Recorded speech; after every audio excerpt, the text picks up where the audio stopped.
I try to be as consistent as I can. I don't never want to try to overwork myself. And then if it's not gonna be how I want it to be, I'm not gonna just jump on it right then. I'm still gonna get back a more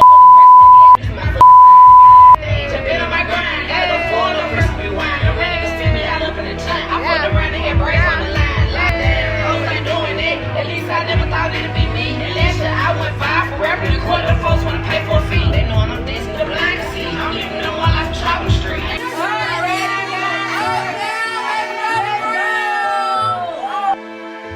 Welcome back to the Truly Criminal Network. Tonight, we're headed to Birmingham, Alabama, a city with deep roots in music, faith, and community. But last summer, something happened on 30th Street Southwest that left 2 young people dead and no one behind bars. The victim was a mother, a rapper, a daughter, shot while standing on a porch, mid-conversation. This wasn't a robbery. There was no warning, and to this day, no answers. If you're committed to justice and truth, like this video and subscribe now. We've got a case that still needs answers. Her name was Kayla Alexandria Warren.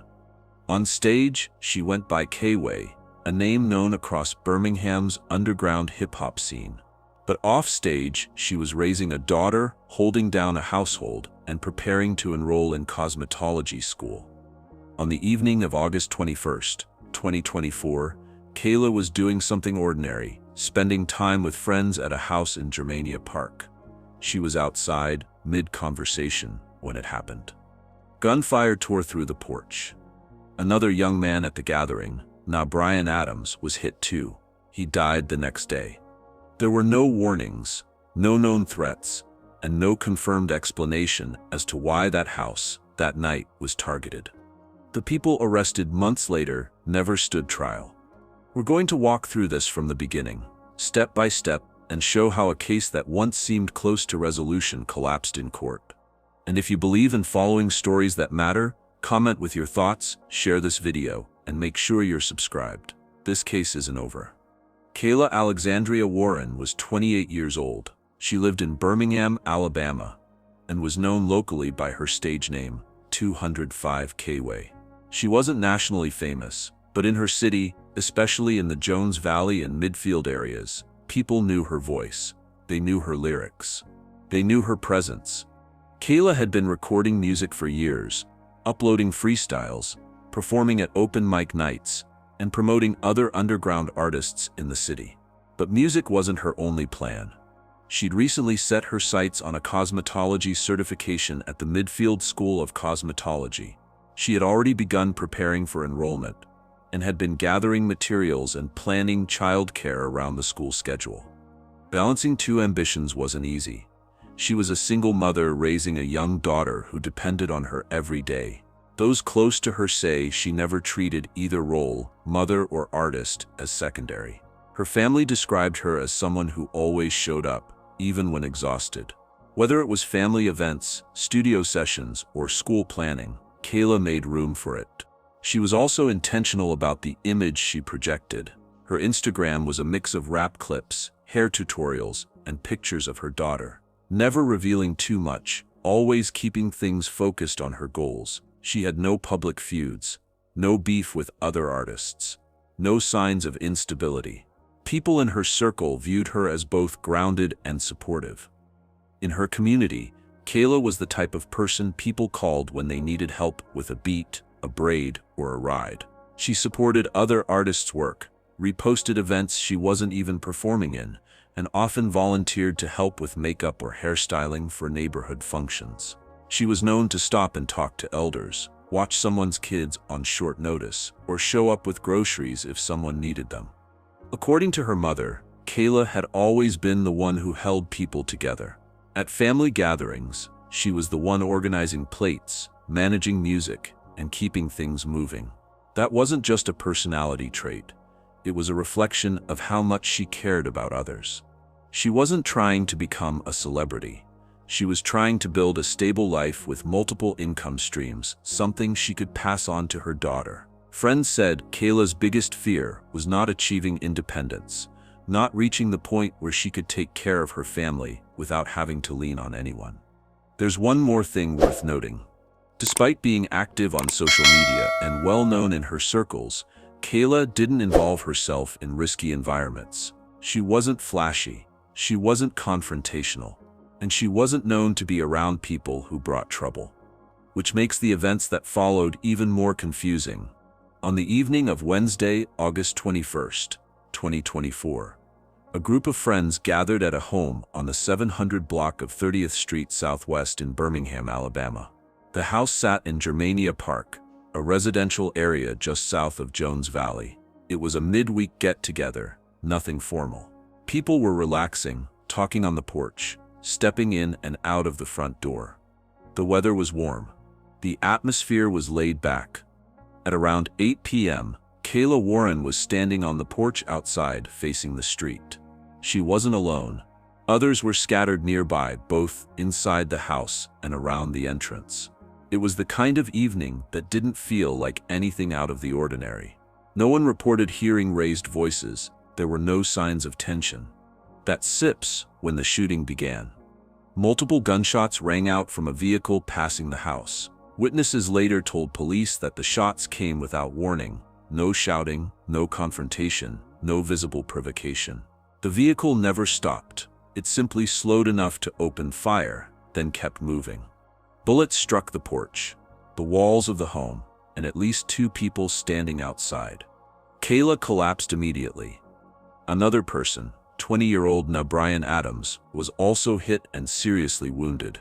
Inside the house, a 66-year-old woman narrowly escaped harm when a bullet passed through a wall just feet from where she'd been sitting. Neighbors reported hearing a burst of rapid shots, followed by screams. One caller told dispatchers, "They sepper hit 2 people down. Please hurry." The 911 call was logged at approximately 8:05 p.m. Birmingham fire and rescue crews responded quickly. When paramedics arrived, Kayla was found unresponsive on the porch. CPR was administered on scene as they prepared her for emergency transport. She was rushed to UAB Hospital, where trauma teams worked to stabilize her. Despite those efforts, Kayla was pronounced dead later that night. Brian was rushed by friends in a private vehicle to Princeton Baptist Medical Center. Due to the severity of his injuries, he was later transferred to UAB Hospital, where he died the next day. His condition had never stabilized. Crime scene technicians documented extensive damage to the home's exterior. Bullet holes marked the siding, porch railings, and door frame. Inside, at least 1 slug had pierced through to the living room. Dozens of shell casings were recovered near the street. Based on the spread and count, detectives concluded that a semi-automatic weapon had likely been used, and that the shooter, or shooters, fired indiscriminately toward the group outside. The attackers never exited their vehicle. There was no attempt to enter the home or confront anyone up close. The assault lasted only a few seconds.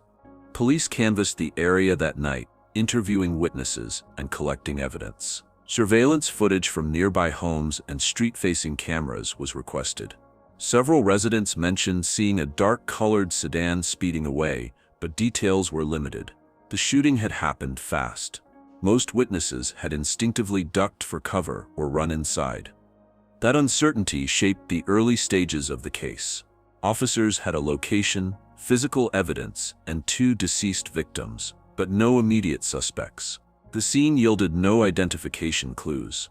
The house wasn't known as a trouble spot. No one at the gathering had outstanding warrants, and no one could explain why that particular address had been targeted. Within hours, word began to spread, especially on social media. But what circulated first wasn't fear. It was disbelief. By the next morning, people across Birmingham were talking. News outlets picked up the story. Photos of Kayla began appearing online, alongside comments from friends, neighbors, and former classmates. Some posted candle emojis, others wrote short messages like "not you, not like this." But while public mourning grew louder, the investigation was quiet. Detectives were working, but they weren't speaking. There were no announcements, no press conferences, and no arrests. From a law enforcement standpoint, the case was now a double homicide with unknown suspects. From a community perspective, it felt like 2 lives had been taken, and no one knew why. Weeks passed, then months. Public updates remained scarce. There were occasional rumors online, whispers about what might have happened, who might have been involved, but nothing confirmed. Police didn't release any motive, vehicle description, or suspect sketches. To the public, the silence became unsettling. We want to hear your thoughts. Do you believe this was a planned hit, or could this have been a mistake, maybe even the wrong house? Drop your take in the comments, and don't forget to like this video so more people see Kayla's story. As fall turned to winter, Kayla's family held a funeral. It was attended by relatives, close friends, and members of the local music scene. In the months after, tributes continued online. Her daughter, still too young to understand what had happened, stayed with relatives. A few GoFundMe efforts surfaced to support her care and honor her mother's legacy. Meanwhile, the investigation stayed largely out of public view. That wasn't unusual. Cases involving drive-by shootings, multiple victims, and little immediate evidence are notoriously hard to solve. Witnesses fear retaliation. Surveillance angles miss crucial moments. And unless someone talks, there's often little to move forward with. By the start of 2025, there was still no official break in the case. No named suspects, no clear explanation. Just silence, tension, and families still waiting for answers. And then, everything changed. For nearly 8 months, there was no visible progress in Kayla Warren's case. While her family mourned and the community speculated, the investigation remained sealed from public view. Behind the scenes, though, detectives were pursuing leads quietly. It wasn't until April 10, 2025, that the first major development became public. That morning, officers from the Birmingham Police Department's Special Operations Division took a 23-year-old man into custody on Princeton Court. Within hours, the Jefferson County District Attorney's Office issued a capital murder warrant tied directly to the deaths of Kayla Warren and Brian Adams. Police did not release details about what evidence had led to the arrest. No press briefing, no motive offered. But the charges were clear. Kayla Jemison was accused of participating in a targeted shooting that killed 2 people. 4 days later, on April 14th, a second arrest followed.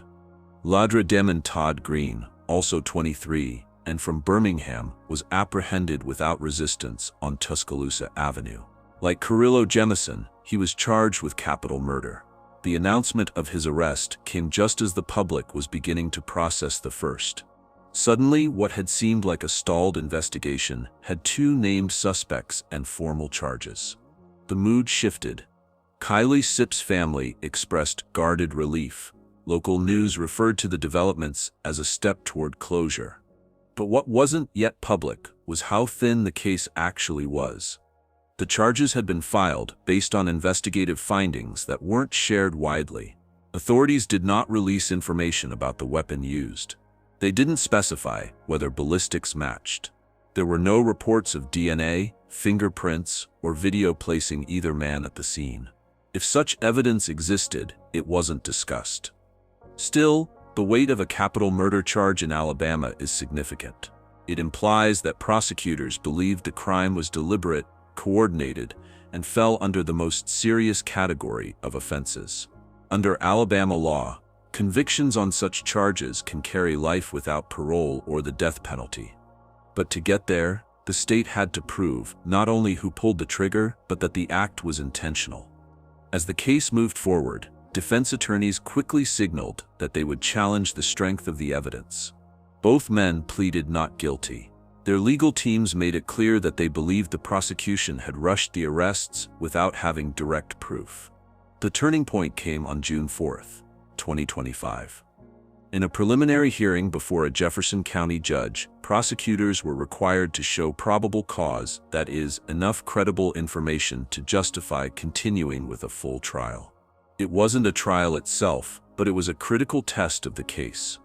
During the hearing, investigators likely testified about their methods, how they identified the suspects, what information led to the arrests, and whether any witnesses or forensic evidence placed the men at the scene.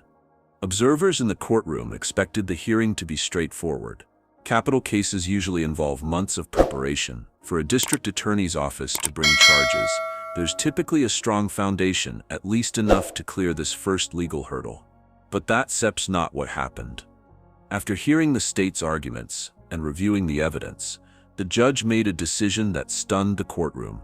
The charges were dismissed.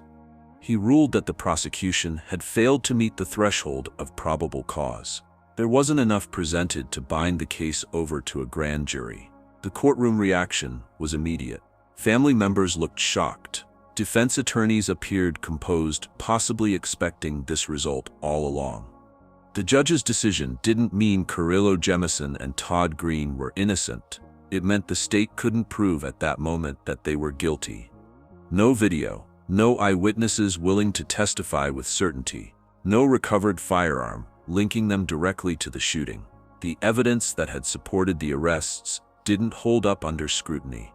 And so, both men walked free.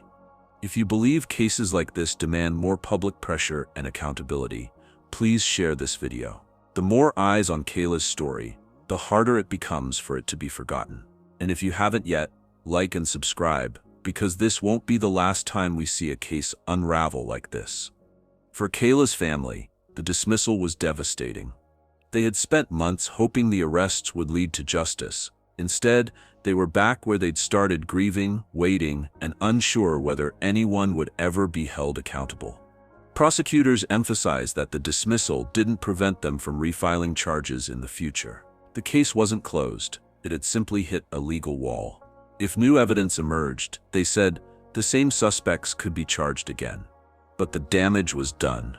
Public momentum had slowed. Witnesses who might have come forward before were now more reluctant. The longer a case stays unresolved, the harder it becomes to revive. People move, memories fade, fear takes root. There were no updates in the weeks that followed. Detectives refused to say whether they were pursuing new leads. Defense attorneys declined to speak to reporters, and with no trial pending, public interest began to shift elsewhere. But in Kayla's neighborhood, in the same streets where her child still lived, where her mother still waited for answers, the silence was heavy. The arrests had raised expectations. The dismissals shattered them. For many, this wasn't just a legal failure. It was a reminder that even when the system tries, it doesn't always succeed. That sometimes, even when names are named and charges are filed, the process ends without resolution. And that's exactly where this case stood. 2 people killed, 2 suspects named, 0 convictions. When a case this public loses momentum, it's tempting to look only at the surface. No witnesses, no trial, end of story. But beneath the headlines is a deeper issue. These outcomes aren't rare.